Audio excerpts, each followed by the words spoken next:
Your unconscious beliefs moves you to divorce. Houses come in different forms. Others are big houses, others are small houses, and however, these pillars are common in all the houses. Yes. Every house has a door, every house has a window, every house has a foundation, every house has a roof.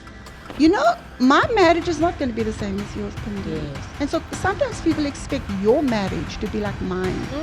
I have a different background, you have a different background, you have different parents, different values. I believe marriage doesn't last, but I'm getting married.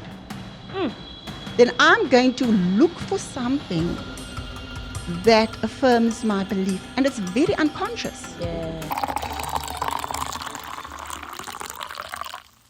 I just saw this lady a few weeks ago. This is an inbox. What is happening? And I think what was also crazy was we eventually met in person by accident. I'm not sure if you remember. Yes. At Mall of Africa. And I'm like, oh my gosh, it's the same lady, that I've met.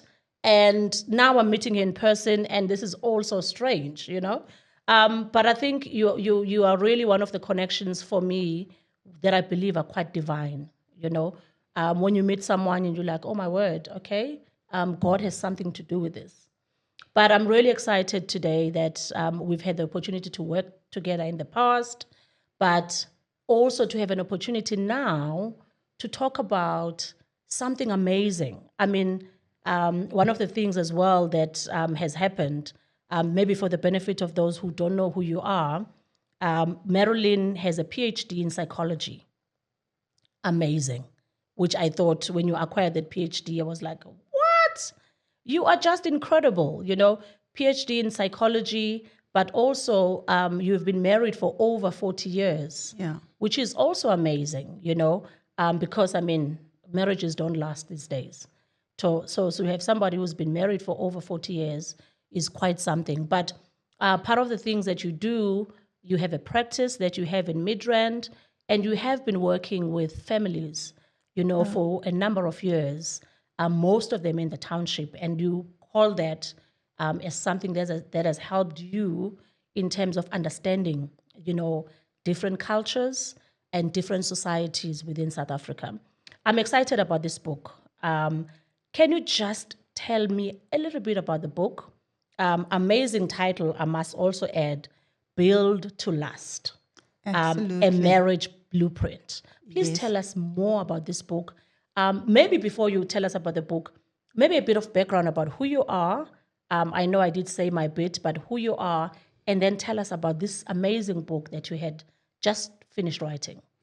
Yes, I think I'm Dr. Saunders. They call me Dr. M on social media. Oh, I like that. That's my handle, Dr. M at coffee time. And yes, and so the reason for this book, why I decided to write this book, was that I am from a home of domestic violence, and I was the baby. Sure.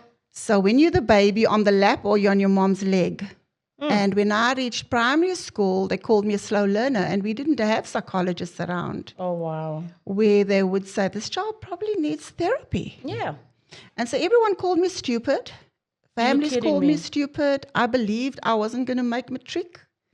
And here you are. You are a doctor today. I am. Yes, and I think not all children will get the opportunity, And so my heart's desire is really to be helping those who can't afford a psychologist. That's my next step. Wow. For now, it's just releasing my book. Yeah. But I think there are a lot of people, and I think research has shown, Phindi, that a lot of people divorce and they're harming each other in marriage because they have no communication skills. They don't know how to negotiate. Yeah. So if I don't know how to negotiate, I'm going to shout because you're not going to give my way. You're not going to listen to what I need. Yeah. You just want your way all the time. Yeah. So the negotiation isn't there. And quite often, today you need a driver's license, you need to go for training, you need to go for all those necessary exams before you can drive a car. Yeah. But for a marriage license, Phindi, you just need to sign and then you can harm. You just need to fall each in other. love. Yes, you only need to fall in love and marry. And you don't actually prepare. Yeah. sometimes marriage preparation is not enough. Why do you still see divorces? Because you really don't go into the basics of what couples need to make it through. There's a lot of couples that think so I've got some stages in the book which they'll read, different stages of marriage, and the stage 3 of love is where you actually realize the pain that you've caused each other. Sure. But stage 3 is actually a healing stage. Yeah.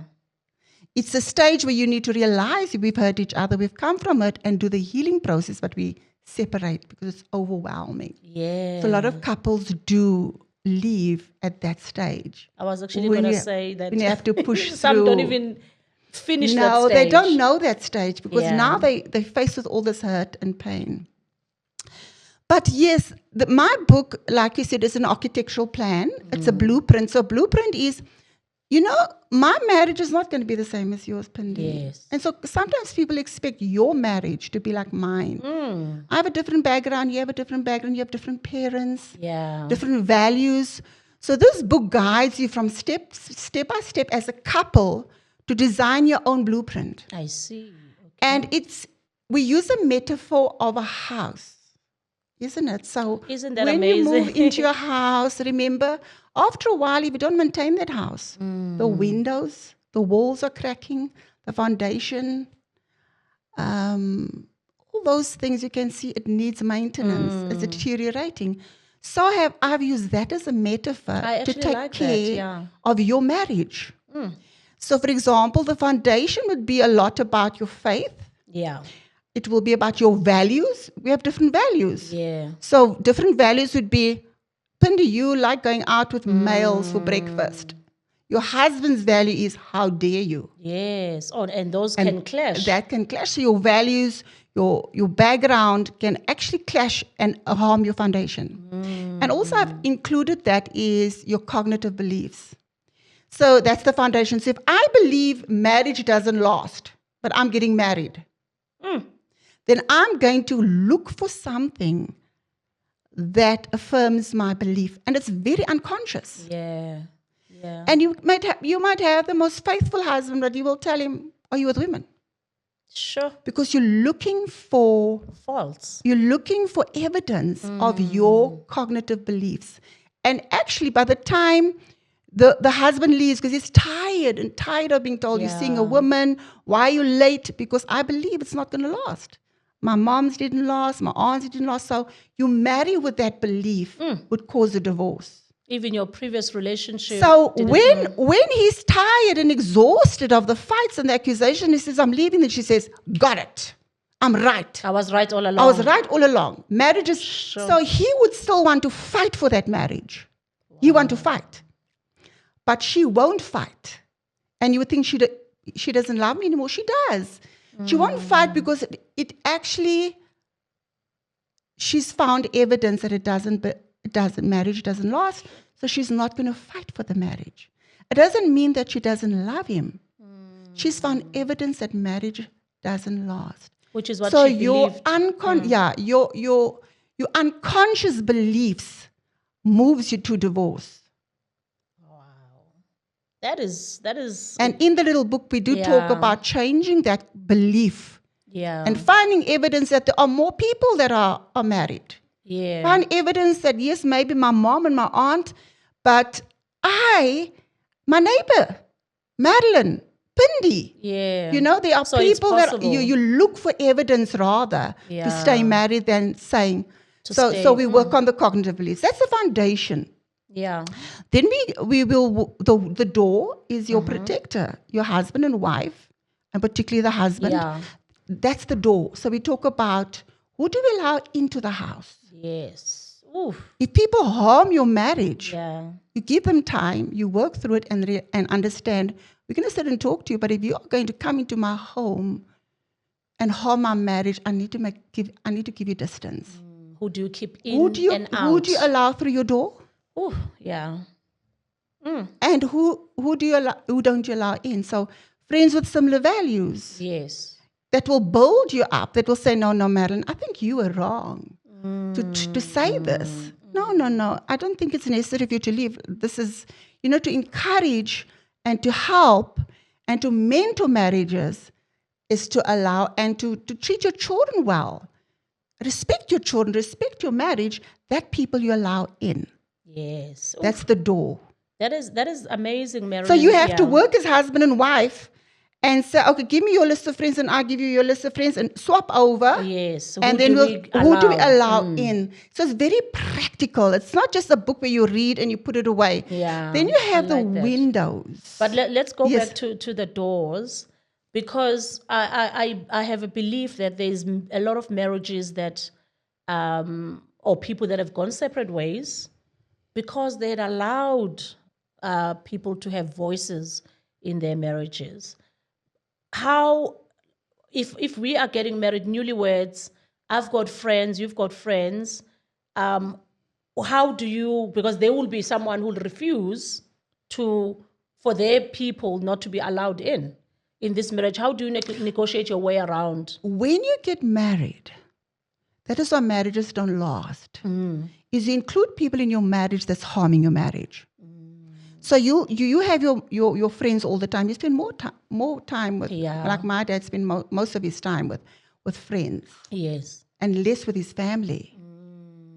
And that's the friends that will tell you that, oh, you want your wife to sit on your head. You're going to tell your wife what to do. She's controlling you. She's controlling you. Meanwhile, she's fear of losing you. She's feeling lonely. She's feeling unsafe in the marriage because you're not around. Yeah. And so the tools that we teach is not communication tools only. Yeah. It is understanding the emotional side of your wife. So we've added the cementing. So we have the cement. So I've spoken about the door. Yeah. Cementing your marriage. So cementing is respect and your emotions and vulnerability. And vulnerability is so important in marriage. Very. Do you remember when you were with a friend in grade 1 or grade 2 and she says, don't tell anybody. Yes. But my dad is hitting my mommy. And she says, oh yes, my dad is also, and you become sisters, isn't it? Yes, that connects you. No one can take you apart because you've got, or separate you because you've got that secret. And you are now sisters. That creates a bond. And when I did my research with couples, with my PhD, we worked on childhood wounds. And he opened up in the group about his wounds, and his wife was surprised. I didn't know about this then. 20 years later. So, as researchers, you have to phone, then debrief them lunchtime. But I called her later in the afternoon to see how is he doing. And she said, Marilyn, we have never been as close as this. Wow. Because he told me what happened to him. And now I have empathy and I am more softer towards him. So it was a connection point. Yeah. It was a connection point. And vulnerability is very important. But when there's been a betrayal of vulnerability, obviously when I share something with you and then you throw it back at me, then people are not vulnerable. Couples are not vulnerable because I told you this is what my mom did, and now you're telling me, no wonder your mom did this because I also think that you deserve all that, or this is what my dad do. And so vulnerability is not always in couples when the toxic relationship happens. Yeah. That cycle of toxicity. Yeah. So there's a lot in marriage. So so that's the cementing your marriage, cement of the wall. And then you have the windows. The windows, yes. There we ask you to do your vision board. Yeah. And plan it over certain periods.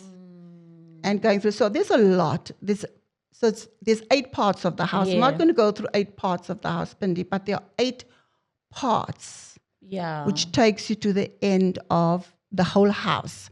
What I like about the house is, Phindi, it's not as it's not judging in a way. So we can always, as a couple, sit together and say, you know what? I think the cementing we haven't dealt with well. Yeah. Let's go back to the cementing. I'm not saying, oh, you're so unemotional and you don't understand me. Then let's go through that part again. So the great thing about my book is that there's a workbook. Yeah. But you know what I also like, I'm sorry to interrupt you. Yes, of course, go ahead. What I like is your use of the house, you know, to emphasize these pillars in marriage. I like that because houses come in different forms. You know, others are big houses, some others are small houses, and however, these pillars are common in all the houses. Yes. Every house has a door, every house has a window, every house has a foundation, every house has a roof. Yes. You know, so which therefore says to me, even marriages are the same. They have different shapes, you know. However, the principles in marriage are similar. Yeah. You know, when we get into marriage, you still have a roof or a foundation, as you said. So the roof is the commitment. Yes. The roof is change starts with me. Yes. It's not blaming. Take so us through I that, take commitment. I'm going to choose commitment, and you're going to choose commitment because it starts with me. Yes. That's the roof. Yeah. It's a it personal yes. sort of journey. It's a personal journey. Yeah. Yes. Take us through what in more detail in terms of what that roof, you know, represents in a marriage, you know, and so that people can relate I think to their I'm not going to marriages. give everything, obviously. Of course. Yes. So a roof is there's stability, sustainability, adaptability. There's also that protection as well. Safety. Protecting each other, safety. Ooh. Is also part of that roof, and that's the commitment. Yeah, I like to that. be stable and to be able to adapt. Yeah. Because with the weather, you have to adapt as the roof. Yeah. That needs to be the most solid of the whole house. Because if the roof goes off, you don't have a house. No roof, no house. Yeah. And so that is why the roof is a commitment to keep that house going. And you can't cut corners when it comes to the roof. No. Because, I mean, if there's leaks in your roof, it almost damages everything inside the house. Yeah. So and that's the most important. That's the most important one, part. and that is the commitment that brings everything together. Yeah. Oof. Yeah. That is amazing. And you also talked about the stairs of your house. The stairs. What is the significance of that? Is the 5 love languages, which are not the 5 love languages. I'll get to the other one. The stairs is the 5 love stages. Oh, yes. The stages of love: honeymoon, disillusionment. Yeah. You're on honeymoon and. No one can tell you anything. No one can tell you, and there's a lot of it's all part of hormones and neurotransmitters that actually is affecting both. And it actually it actually prohibits you from seeing the wrong in the person, honeymoon. Yeah. Everything is hunky-dory. Serotonin, all those chemicals, you can't see it until you wake up one day and you see disillusionment. There's nothing left. I mean, I phoned my mom. I said, Mom, why didn't you tell me this is the man I married? Because now it's disillusionment. Yeah. But after that, it becomes a little bit more solid. Yeah. You know, the relationship is becoming more stable and more solid. The love is there, not the same as honeymoon. Yeah. But it's more stable. Yeah. And it feels more long-lasting. And that's when you feel we could go on and on. Yeah.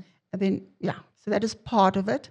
I think I didn't include 5 love languages. I've included my 6 expressions of love. Yes, yeah. In the book, based on my experience and my research, I put 6 expressions of love, which is not in the other 5 love languages. It's the 6th one is prayer.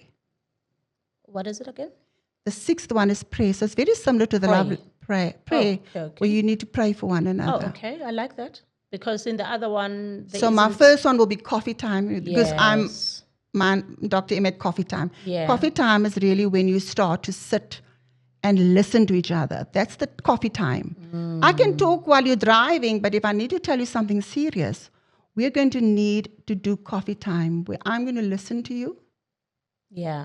I am not going to bring up other stuff. So the rules are, you're not going to, when we do coffee time, don't tell me that, but what about last month? You did the same. When one calls for coffee time, so Phindi, if you call your husband for coffee time, he has to listen to that one only and not bring anything else in.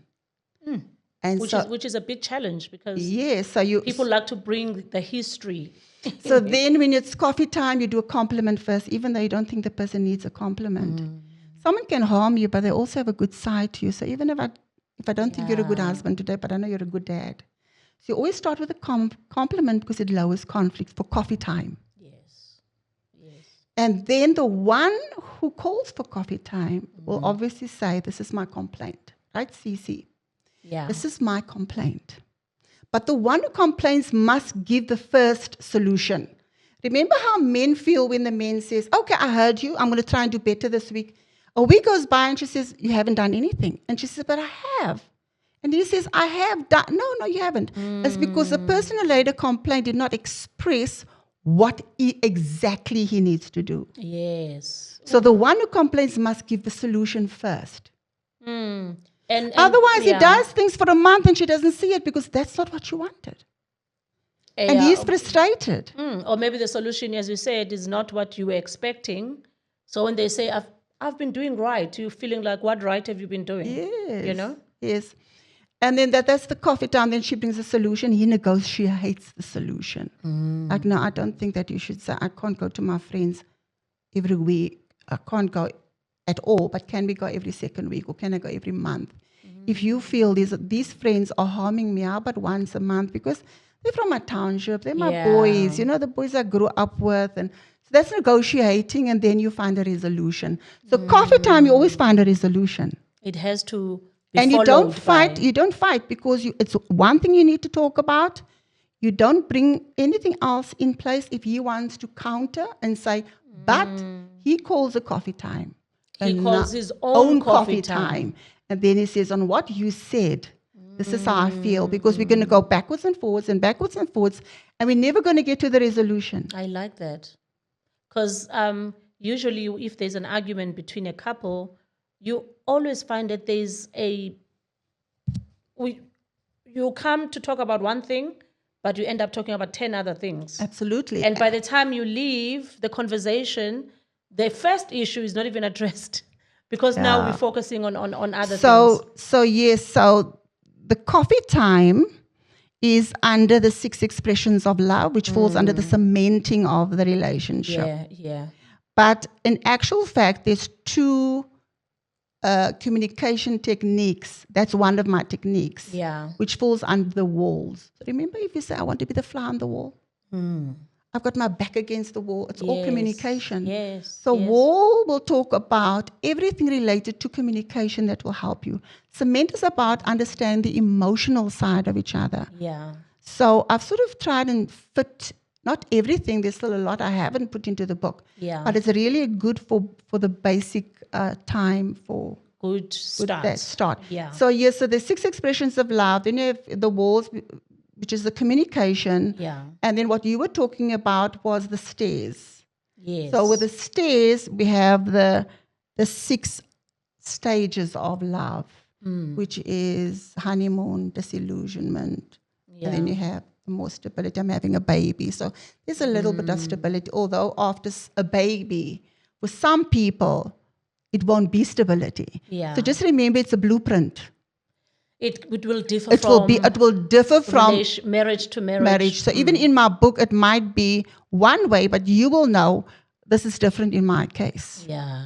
Because after the baby, that's when everything went wrong. I mean, whereas other couples would say after the baby, that's when things we were a bit more better. closer and things got better. And that is why when you go through the book, and I have a workbook where couples go through all those stages and each part of the house. Yeah. They go from the foundation up to the roof. Sure. The roof is the end. Yeah. I know that we actually want people to read the book. Sometimes you don't want to unpack everything.